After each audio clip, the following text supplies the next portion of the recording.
Silence. That was the hardest part. Not yelling. Not asking why. Not begging her to stay. Just silence.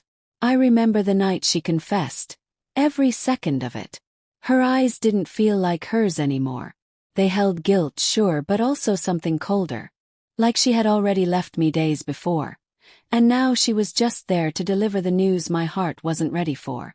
She said, "It just happened." No emotion. No apology. As if betrayal was an accident. Like slipping into someone else's arms was something that just happens. I didn't say a word. Didn't flinch. Didn't cry. Not in front of her. I just stared at her, as if she were a stranger. Because in that moment she was the woman I loved, the one I saw forever with.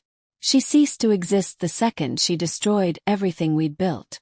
Still, she kept talking, trying to fill the silence with excuses. I was confused. I didn't mean for it to go that far. He made me feel seen. But none of it mattered. Not to me. 'Cause I had seen her too. Every single day. Through every mood, every doubt, every breakdown, I was there. I stayed. I listened. I loved her through it all. And she still chose him. The part that broke me most wasn't the betrayal. It was how effortlessly she walked away from everything we shared. Like our memories were meaningless. Like I was just a chapter she regretted writing. When she asked, "Can we still be friends?" I finally looked at her and said the only words I had left. "I hope he was worth it." Then I walked away. No revenge. No dramatic ending. Just silence. The months that followed were just as quiet. Too quiet. People describe heartbreak as loud. Screaming, crying, slamming doors.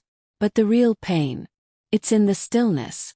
In sitting alone in your room, wondering if you were ever truly enough. Wondering if the "I love yous" were real. If you missed the signs. Or worse, if you saw them and ignored them because love makes you blind. And stupid. I didn't block her. Didn't delete her number. But I never reached out.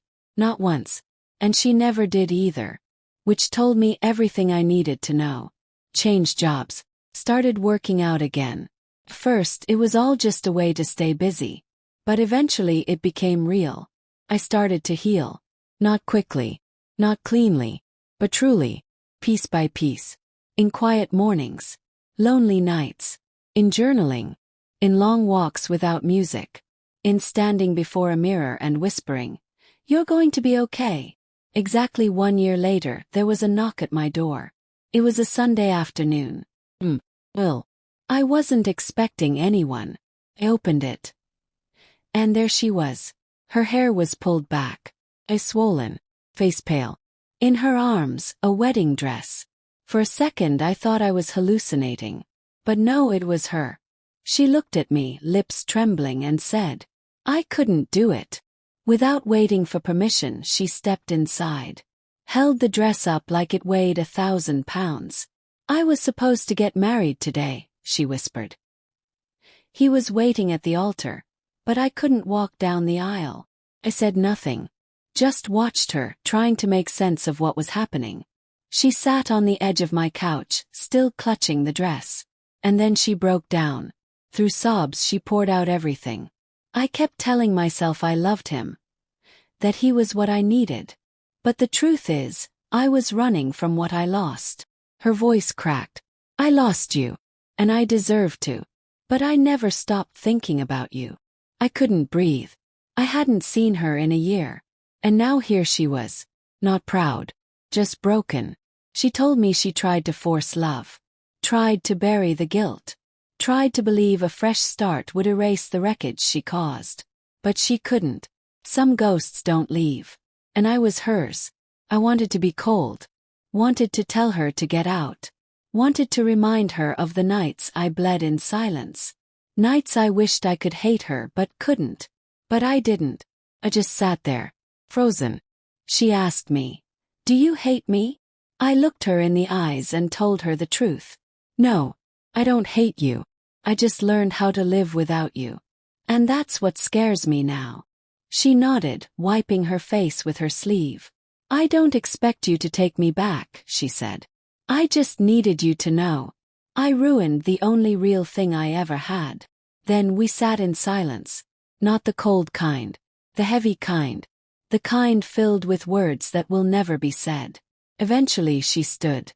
Folded the dress. Placed it gently on the table like a final apology. And then she said goodbye. A real one this time. No promises. No tears. No asking for another chance. Just honesty. And when she left, it didn't break me. It didn't shatter me. Because I wasn't the man who needed her anymore. That night I sat alone. Same couch. Same quiet apartment. I looked at the dress. Not as a symbol of what could have been. But as proof of everything I had survived. She came back. But not for a do-over.